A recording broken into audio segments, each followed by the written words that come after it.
أشهد أن لا إله إلا الله وأشهد أن محمدا رسول الله.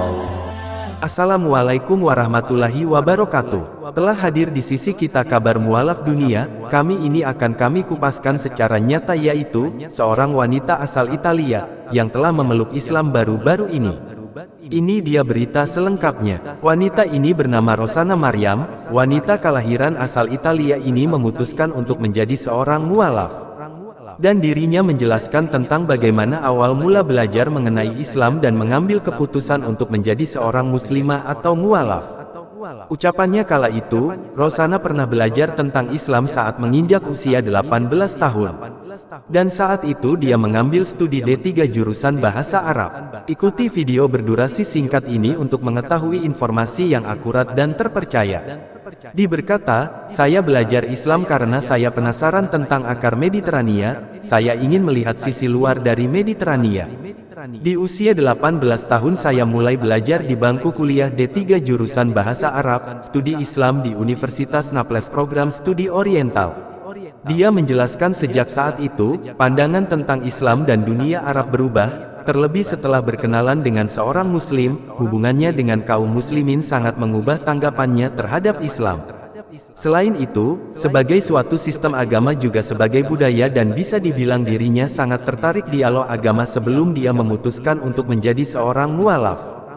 Saya termasuk generasi membangun anggapan terhadap muslim setelah tragedinya WTC tanggal 11 September beberapa tahun yang lalu. Saya termasuk yang meyakini bahwa Islam tidak terkait dengan tragedi tersebut, karena begitu indah dan suci agama ini, tapi memang tragedi itu jadi mimpi buruk bagi yang menyaksikannya, kata dia.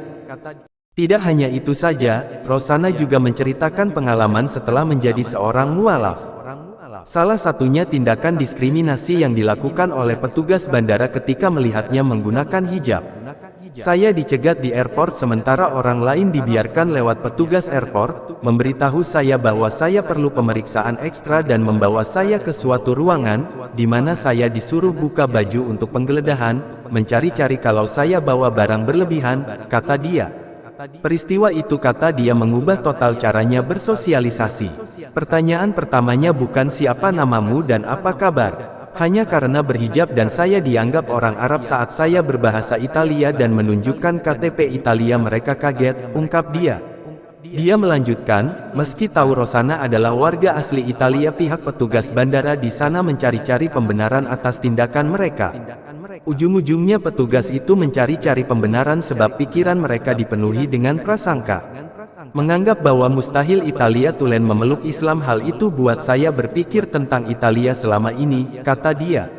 Tidak sampai di situ saja, Rosanna juga menjelaskan tentang persepsi negatif dari sejumlah pihak terkait dengan wanita muslim. Yang mana tidak sedikit dari mereka yang beranggapan bahwa wanita muslim tidak diperbolehkan sekolah, bekerja dan harus tunduk pada suami, saudara laki-laki dan ayah mereka. Agama Islam tak mengatakan hal demikian, tapi itu adalah perkataan dan penafsiran manusia saja. Agama memang bisa dijadikan sebagai alat penindasan dan ketidakadilan, tapi tak berlaku untuk Islam saja. Agama lain pun bisa, apapun bisa dijadikan alat penindasan dan ketidakadilan, ujarnya. Kita harus berhati-hati sebab masing-masing kita bertanggung jawab dalam permasalahan ini. Sebab jika agama membawa penderitaan, ada yang salah dengan agama itu, sambungnya lagi. Selain itu, Mariana juga mengungkapkan pandangannya hubungan feminisme dan agama Islam. Dia menjelaskan bahwa membanding feminisme dan agama Islam baginya sudah bermasalah. Sebab Islam adalah hal yang menyangkut keimanan, penyerahan diri pada Sang Khalik, sedangkan feminisme adalah istilah yang terkait dengan fenomena di masyarakat.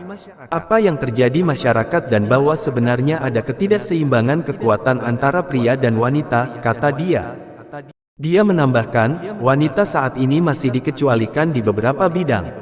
Selain itu, di setiap budaya di banyak negara dan ada sedikit perbedaan.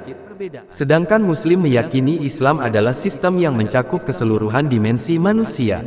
Secara pribadi saya tertarik dengan pemikiran ini, dan yang terpenting ada menilainya dengan cara yang benar, dan sebagai Muslim dalam menyikapi feminisme ini tentu saya memakai cara yang sesuai Islam. Yang saya tekankan adalah untuk selalu membuka pintu diskusi, kata dia.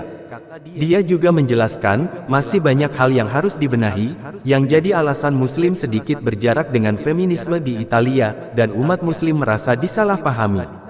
Sebab berhadapan dengan feminis berpikiran sempit dan menolak pemikiran lain, bahwasanya ada cara lain untuk menolak label maskulin atau feminin. Hubungan maskulin, feminim dan menjaga hak-hak wanita serta isu kesetaraan dengan definisi yang berbeda. Dan kami memahami feminisme haruslah bersifat interseksional, sebab jika tidak begitu feminisme tak akan bisa merangkul keragaman yang adalah kondisi nyata manusia, kata dia. Itulah kisah singkat yang sangat menarik untuk diperhatikan dan disimak, agar dapat mengetahui bagaimana kehidupan seorang muslim. Bagaimana tanggapan saudara-saudari kami? Tulis di kolom komentar sebagai dukungan kita kepada para mualaf yang di Rize ini. Terima kasih. Demikianlah yang dapat kami sampaikan, semoga bermanfaat hendaknya. Jangan lupa subscribe, like, share dan komen di dunia mualaf. Wassalamualaikum warahmatullahi wabarakatuh.